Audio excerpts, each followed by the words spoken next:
이스라엘을 성지순례 계획하는 분들에게 예루살렘에 가면 꼭 들려보라고 하는 곳이 한 군데 있습니다. 일반적으로 유대인들 학살기념관으로 불리는 야드바셈이라고 하는 곳입니다. 이 야드바셈이라고 하는 말은 이름을 기억하라, 희생된 이름을 기억하라는 그런 의미입니다. 그 야드바셈 건물 그 기념관 그 입구의 정면에 보면 용서하자 그러나 잊지는 말자 하는 표석이 붙어 있습니다. 유대인이라고 하는 이유 하나 때문에 히틀러에게 학살당한 600만 명의 억울한 죽음을 위로하는 곳이지만, 그러나 전시관에는 지금도 당시의 신문이나 또는 각종 문서와 서적들, 그리고 그 억울하게 당한 사람들의 안경과 신발 같은 모든 자료들을 전시해 놓고 독일 나치의 만행을 생생하게 고발을 하고 있습니다. 잊어버린 역사를 기억하자는 거죠. 용서는 하지만 억울한 역사를 잊어버리진 말자는 겁니다. 왜 그렇습니까? 역사를 잊어버린 민족은 같은 비극을 또 당할 수밖에 없다는 걸 그들은 그 슬픈 역사들이 계속 반복되는 역사들을 통해서 알기 때문에 그렇습니다. 흔히 우리가 일제강점기 기간을 36년이라고 합니다만 햇수로 36년이고 정확하게는 1910년 8월 29일이 한일 합방이 됐으니까 실제로는 14일이 모자라는 35년 동안을 우리는 일본 식민 통치하에서 온갖 순환을 당하면서 살았습니다. 만주에 임시 정부를 세우고 광복군을 조직해서 국제적 여론을 환기시키면서 국권 회복을 시도했고, 국내외에서 만세 운동을 하면서 항일 운동을 했지만은 수많은 애국지사들과 국민들이 무참하게 희생을 당했습니다. 그러나 결정적으로 1945년 8월 15일 히로시마와 나가사키에 떨어진 원자폭탄 2발로 일본 왕은 무조건 연합군에게 항복을 했고, 덕분에 우리는 35년 만에 해방이 됐습니다. 오늘 우리가 읽은 이 출애굽기 12장 말씀은 전체가 다 유월절에 대한 말씀들입니다. 하나님은 430년 동안 애굽에서 종살이하면서 부르짖는 이스라엘의 고통을 들으시고 하나님의 사람 모세를 통해서 이스라엘 민족들을 구원하려고 했습니다. 9가지의 재앙들을 다 내렸지만 그 강팍한 바로 왕은 이스라엘을 해방시키지 않았고, 드디어 10번째 재앙이 있은 후에야 바로는 무조건 항복을 하고 온 이스라엘을 출애굽을 시킵니다. 마치 원자폭탄에 일본이 무조건 항복을 하고 우리 민족이 해방된 것처럼 그 강팍한 바로가 무조건 항복을 하고 이스라엘을 출애굽을 시킵니다. 오늘은 76주년 되는 광복절을 맞는 주일입니다. 피를 보고 넘어갔다고 해서 붙여진 이 유월절과 관련된 몇 가지 말씀들을 생각하면서 오늘 은혜를 나누려고 합니다. 12장 7절과 22절 13절을 순서대로 한번 읽어보겠습니다. 7절에 보니까 그 피를 양을 먹을 집 좌우 문설주와 임방에 바르고 그랬습니다. 22절에 보면 그 피를 문 임방과 좌우 설주에 뿌리고 그랬습니다.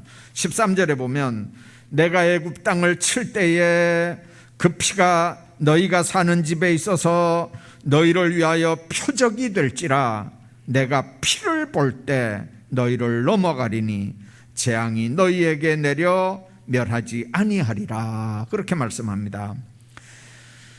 이스라엘이 출애굽을 하기 위해서는 어린 양을 잡아서 피를 그들의 집 좌우 문설주 임방에 발라야 했던 걸 우리가 봅니다. 9가지 재앙으로는 강팍한 바로의 마음이 변하지 않으니까 하나님께서 10번째 재앙을 결심하고 모세에게 그 10번째 재앙을 피하는 방법을 가르쳐 줬습니다. 그 명령대로 모세는 이스라엘에게 말했고, 이스라엘은 하나님의 가정, 하나님의 사람들의 가정에서는 가족대로 양을 잡아서 그 피를 문설주에 다 발랐습니다. 이제 그랬더니 어린 양의 피를 볼 때 죽음의 사자가 그날 밤에 양피가 묻은 집들은 다 넘어갔다고 그랬습니다. 유월, 넘어갔다는 말입니다. 패스오버 했단 말입니다. 장자 죽이는 재앙으로 애굽 땅을 칠 때 바로와 그 모든 신하와 애굽의 모든 사람들의 집에 큰 부르짖음이 있었습니다. 통곡이 있었습니다. 그런데 이스라엘 사람들은 머리털 하나도 상한 사람들이 없었습니다. 이스라엘 백성들이 어떻게 그날 밤을 잊을 수가 있겠습니까?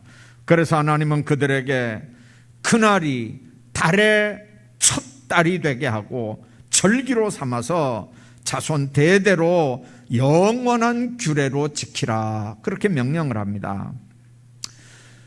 아무리 어린 양의 피가 많아도 그 피를 자기 집 문설주에 바르지 않으면 그 집은 죽습니다. 선민이라고 넘어가는 게 아닙니다. 애굽 사람이라도 그 집 문설주에 피가 있었다면 그냥 넘어가는 겁니다. 선행한 행적을 보고 넘어가는 게 아닙니다. 아무리 착해도, 아무리 선행을 많이 했어도 문설주에 피가 없으면 죽는 겁니다. 요세푸스라고 하는 역사가에 따르면 당시 유월절을 지키기 위해서 예루살렘에는 남자들만 270만 명이 모였다고 합니다. 그러니까 10명에 한 마리씩 양을 잡았다고 계산을 해도 유월절 기간에 27만 마리의 양이 죽은 겁니다. 제사장들은 그 양의 피를 예루살렘 성전에 가져가서 번제단에 부었습니다. 그러니까 그 피가 강을 흘렀다고, 강을 이루어 흘렀다고 그렇게 얘기합니다. 그렇게 흐르는 피가 강을 이루었을지라도 자기 집 문설주에 바르지 않으면 아무 의미가 없습니다. 오늘날에도 예수 그리스도의 피는 온 세상을 구원하고도 남음이 있습니다. 그러나 그 피를 믿음으로 내 집 문설주에 바르지 않은 사람은 구원을 받을 수 없습니다. 저와 여러분들이 구원받는 건 예수 그리스도의 피를 믿기 때문에 그렇습니다. 십자가에서 남김없이 흘려주신 그 피가 우리 심령을 적실 때 우리에게 구원이 있고 생명이 있는 줄로 믿습니다. 예수 그리스도는 유월절 어린 양입니다. 예수님은 온 인류의 죄를 지고 유월절 양처럼 물과 피를 다 쏟으시고 돌아가셨습니다. 주님의 십자가를 바라볼 때 애굽 같은 죄악 세상에서 탈출할 수 있고 하나님의 자녀로 감사하며 세상을 살 수 있는 줄 믿습니다. 뿐만 아니라 그들이 구원받기 위해서는 아침까지 한 사람도 그 집, 자기 집 문 밖에 나가지 말아야 했습니다. 22절 23절에 있는 말씀 보면 그 피를 문인방과 좌우 설주에 뿌리고 아침까지 한 사람도 자기 집 문 밖에 나가지 말라. 여호와께서 애굽 사람에게 재앙을 내리려고 지나가실 때 문 인방과 좌우 설주의 피를 보시면 여호와께서 그 문을 넘으시고 멸하는 자에게 너희 집에 들어가서 너희를 치지 못하게 하실 것임이니라, 그렇게 말씀합니다. 이스라엘 백성이라도 피 묻은 문설주 안에 있을 때만 구원을 보장받는 거지 문설주 밖으로 나가면 죽습니다. 하나님의 심판은 보혈 안에서만 효과가 있는 겁니다. 보혈 밖으로 나가면 의미가 없습니다. 교회라고 하는 데가 예수 그리스도께서 피 흘려 죽으면서 피값으로 세워주신 하나님의 집인 줄로 믿습니다. 그래서 초대 교부들은 교회를 떠나서는 구원이 없다고 가르쳤습니다. 우리가 정상적인 신앙생활을 하기 위해서는 하나님의 집을 떠나서는 안 됩니다. 예배가 그래서 중요한 겁니다. 교회 모이는 게 그래서 중요한 겁니다. 피 묻은 십자가 아래 모여야만 구원이 확실합니다. 그 보혈이 있는 문으로 드나들 때 거기에 하나님의 구원이 있고 하나님의 자녀들에게 약속된 축복이 있는 줄 믿습니다. 은금으로 대문을 장식하고 명예로 대문을 장식한다고 해도 그 집이 절대 행복한 스위트홈이 되지 않습니다. 보혈이 여러분의 대문 안에 있기를 바랍니다. 보혈이 여러분들의 문설주에 있기를 바랍니다. 보혈이 있는 방에는 불효자가 나오지 않습니다. 보혈이 있는 방에는 불량자가 나오지 않습니다. 보혈이 있는 방에는 기도가 있고 찬송이 있고 축복하시는 하나님을 높여드리는 신앙의 간증과 고백만 있을 뿐입니다. 어찌 그런 가정에 불효자가 나고 어찌 그런 가정에 불량자가 나겠습니까? 여러분들 가정의 문설주와 문인방에 우리 주님의 보혈이 있기를 주의 이름으로 축복합니다.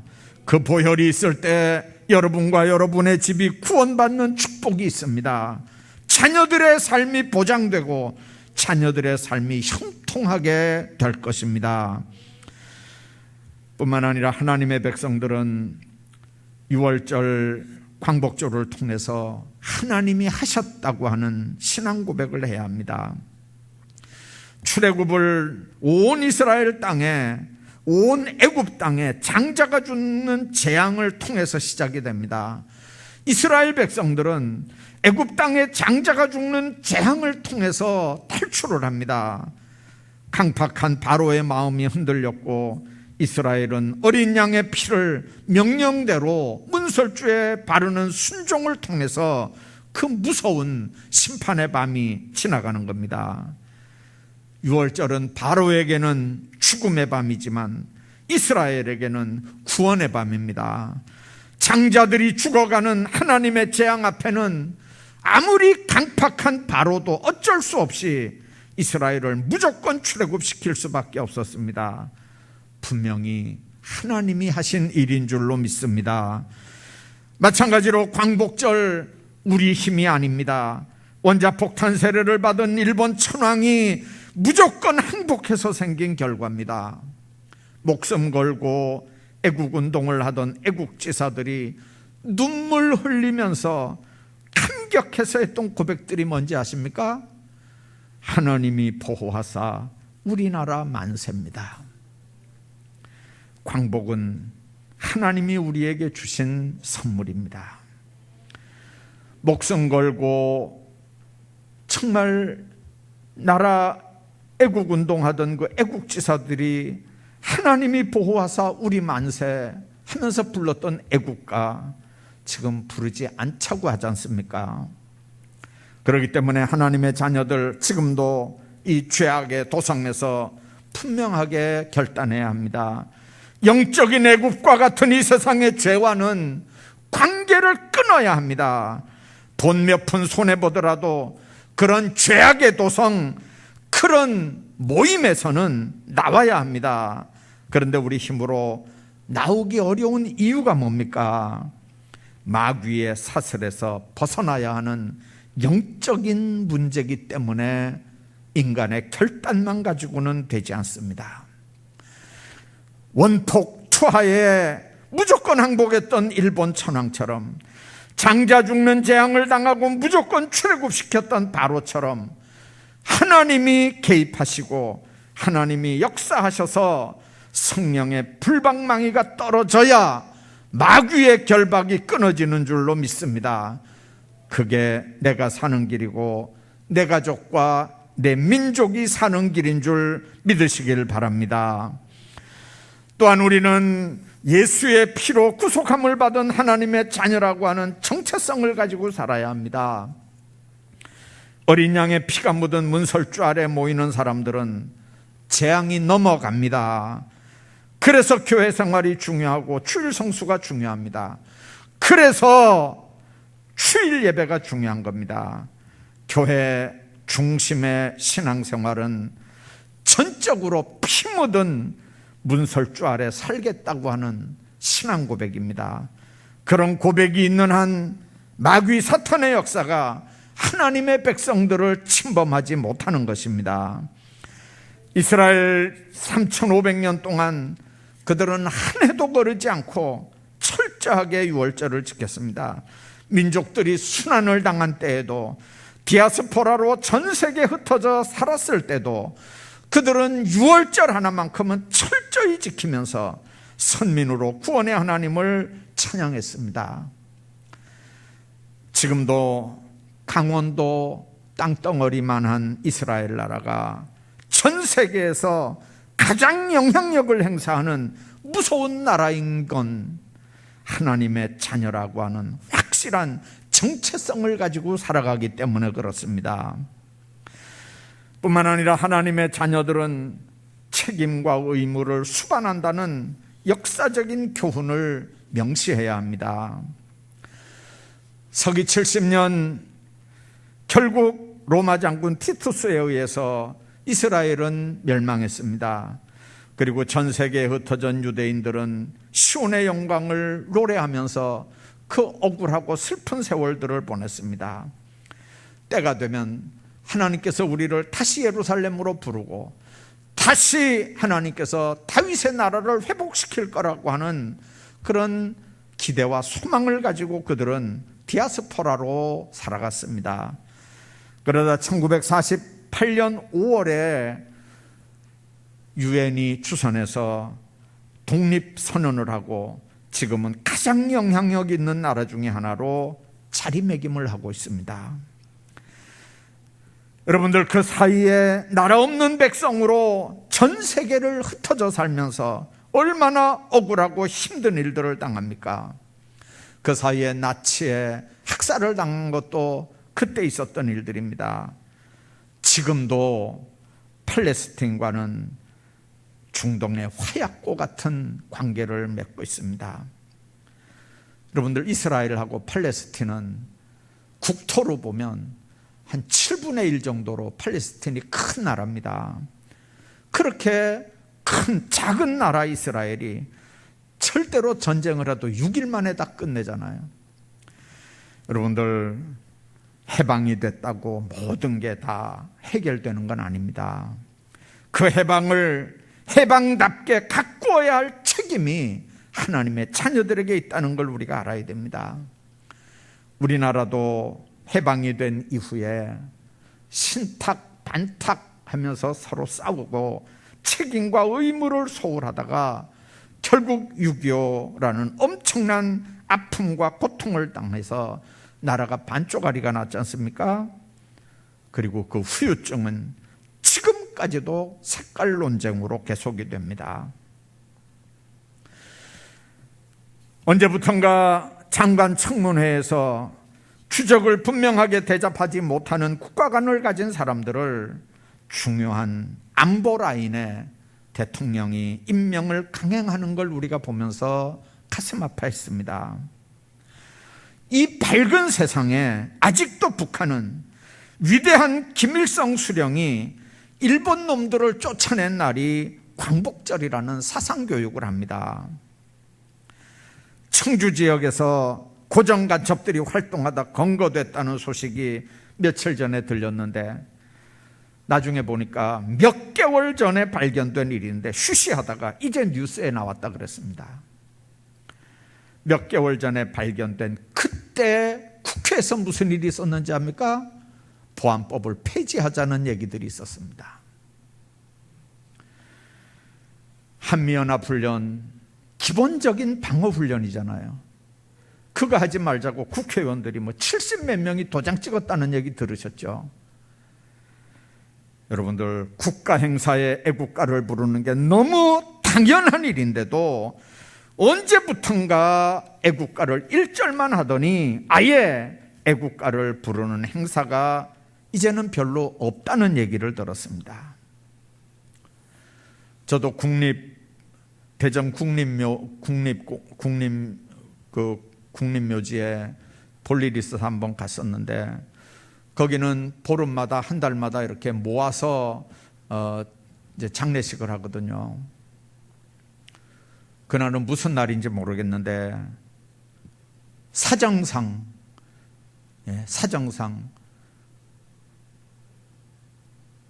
국기에 대해서 이렇게 손을 얹고 배례는 했는데 애국가는 생략했습니다.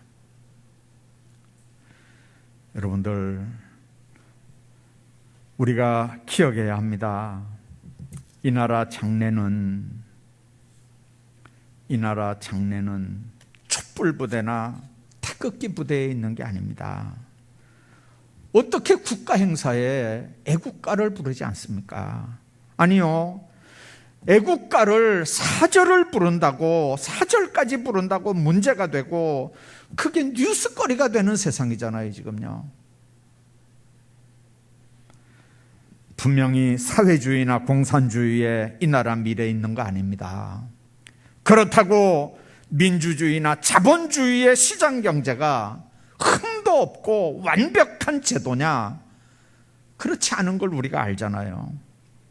이 나라의 미래와 생애 평화는 오직 교회가 이 땅에 실현시킬 하나님이 다스리는 하나님의 통치권, 하나님 나라에 있는 줄 믿습니다. 지금도 하나님은 자손 대대로 유월절을 영원히 지킬 것을 명령하셨던 것처럼 우리가 하나님 앞에 매주일 드리는 신령과 친정의 예배를 드립니다. 원하십니다. 출애굽한 이스라엘이 달력을 바꿔서 유월절을 정월 초하루로 삼았던 것처럼 주님 만나는 날 주일을 여러분들 최고의 날로 삼으시기를 바랍니다. 그게 나라와 민족이 복받고 잘되는 길이요, 우리 가정이, 자녀들이 하나님 안에서 잘되고 형통한 길입니다. 그런 축복이 76회 광복절을 맞는 주일에 우리 민족들, 우리 가정들마다 함께 하시기를 주의 이름으로 축원합니다.